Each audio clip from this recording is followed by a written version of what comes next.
Voici une fille à l'université qui a accepté d'avoir des rapports avec un chien pour 2 millions. Histoire vraie, voilà ce qui s'est passé. L'affaire se passe au Gabon. Voici la jeune fille en question. Un jour donc, une jeune fille donc à l'université, comme je disais, un jour donc elle rentre de l'université et elle tamponne donc un monsieur dont la sifflé dans une voiture. Là, elle se tourne, elle voit le monsieur en question. Elle regarde bien le monsieur de haut en bas et après elle est étonnée. Parce qu'elle se rend compte que le monsieur est extrêmement vieux. Mais bon, elle s'est dit que c'était un renseignement. Elle s'est donc rapprochée du monsieur en question. Une fois donc devant le monsieur, le monsieur lui salue, il se présente, la jeune fille se présente. Il dit que bon, je ne suis pas d'ici et franchement, je vous ai aperçu là et vous me plaisez beaucoup. La fille a dit que, la fille était encore étonnée. Bon, le monsieur a proposé que si tu es d'accord, on peut sortir ensemble, ceci, cela, je t'amène manger et bon, vous voyez un peu. La jeune fille a réfléchi, elle voulait refuser, mais elle se souvenait que la majorité de ses copines, toujours à l'université, ont l'habitude de traiter avec des sugar daddy et autres, qui les achètent généralement tout ce qu'elles veulent. Elle a donc, vu qu'elle était dans une famille pauvre de base, elle a donc accepté. Elle a donc donné son numéro au monsieur et dans la semaine donc, ils se sont donné quelques rendez-vous, ils ont fait quelques tours par-ci par-là et le monsieur l'a gâté. Les cadeaux par-ci, cadeaux par-là, bref. Ce qui se passe maintenant est qu'un jour donc, pendant un de leurs rendez-vous, là, le monsieur discute, il demande à la jeune fille que, mais qu'est-ce que tu comptes faire de ta vie? La jeune fille dit que, là, je ne sais pas encore, mais pour l'instant, je vais d'abord finir mes études. Et actuellement, même là, ce qui me menace le plus, c'est que là, actuellement où je suis là, j'ai besoin de 2 millions pour envoyer ma mère au village pour qu'elle ouvre une boutique. De telle manière même que là, je n'ai plus les mots de tête ou à m'inquiéter de l'argent. Là, le monsieur a dit que d'accord, bon, si tu es d'accord même là, je peux même te donner là maintenant 2 millions, sans souci. La fille était étonnée, elle était contente, mais le monsieur a dit que bon, je veux bien te donner ça, mais il faudra d'abord que tu fasses quelque chose pour moi. La fille a dit quelque chose, bon, dans sa tête, la fille se disait peut-être que le monsieur voulait en faire l'amour. Là, elle a dit, ok, il n'y a pas de problème, dis seulement ce que tu veux. Le monsieur a dit que je te donne les 2 millions, cela, à condition que tu couches avec mon chien. La jeune fille a failli vriller. Elle a dit que comment, j'ai seulement mal entendu, répétez un peu. Le monsieur a dit que je veux que tu couches avec mon chien pour 2 millions. Et il a dit, et si tu fais même bien le travail, le monsieur donc s'éloigne donc, il sort son porte-monnaie, il sort 2 liasses d'un 2 millions chacun. Et ils sont encore 200 000 francs de côté. Il dit, j'ajoute encore 200 000 si tu fais le travail. Elle a dit d'accord, mais pourquoi est-ce que vous voulez faire ça? Il dit que non, ne t'inquiète pas, je ne suis pas quelqu'un de bizarre. C'est juste que c'est mon fantasme, c'est cela. Le monsieur dit que c'est son fantasme, que c'est ce qui le plaît. La jeune fille a donc dit que, ok, vu sa situation, elle a accepté. Il a donc amené la jeune fille chez lui. Une fois donc chez lui, elle a vu la villa dans laquelle le monsieur habitait, commence à briller et tout et tout. Enfin bref, ils se sont donc dirigés dans la chambre du monsieur. Quand elle est arrivée dans la chambre du monsieur, c'était très bizarre. Déjà, tous les murs étaient peints en rouge. Sans parler que les rideaux, tout était en rouge. Et la salle était à moitié éclairée. Et maintenant, le lit au milieu de la pièce. Le lit au milieu de la pièce était toujours recouvert d'un drap rouge. Là, le chien était sur le lit. Elle a vu le chien.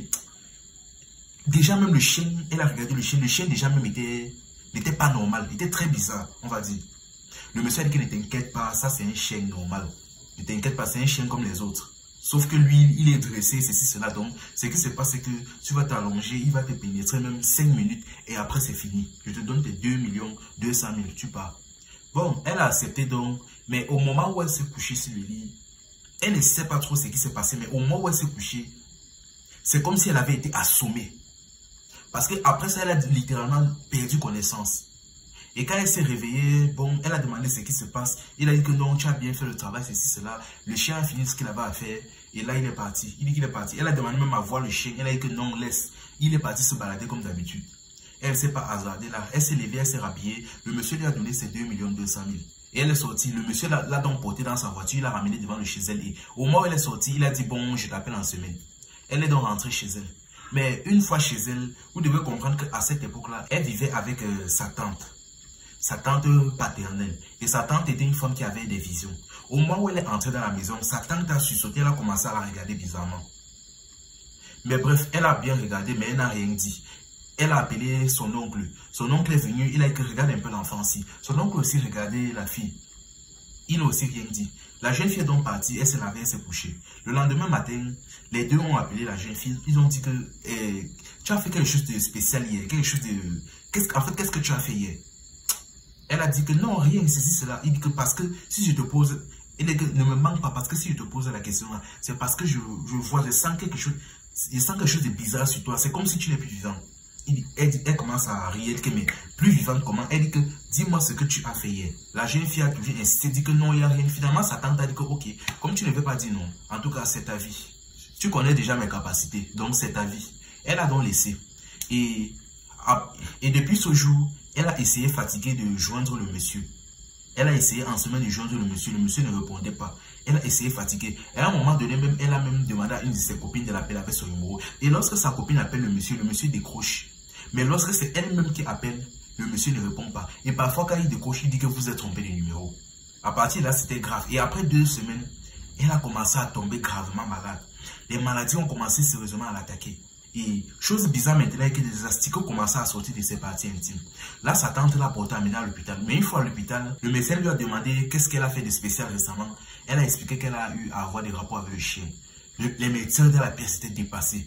Mais bref, ils ont essayé ils ont nettoyé, ils ont fait toutes les analyses qu'ils pouvaient, les scanners, mais ils n'ont rien vu.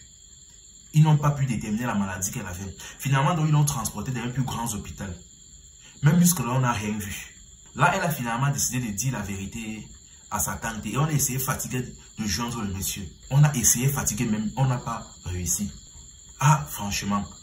Là maintenant, bon, vu que les asticots ne faisaient que sortir de ces appareils, là maintenant, on ne sait pas si elle est vivante ou si... Enfin bref, les filles, l'affaire de Sugar Daddy là, voilà ça là-bas. Jusqu'on te propose d'aller une demi avec le chien, tu acceptes. Les filles d'aujourd'hui. Enfin bref, voilà ça part là-bas. Je suppose qu'elle est peut-être déjà même morte.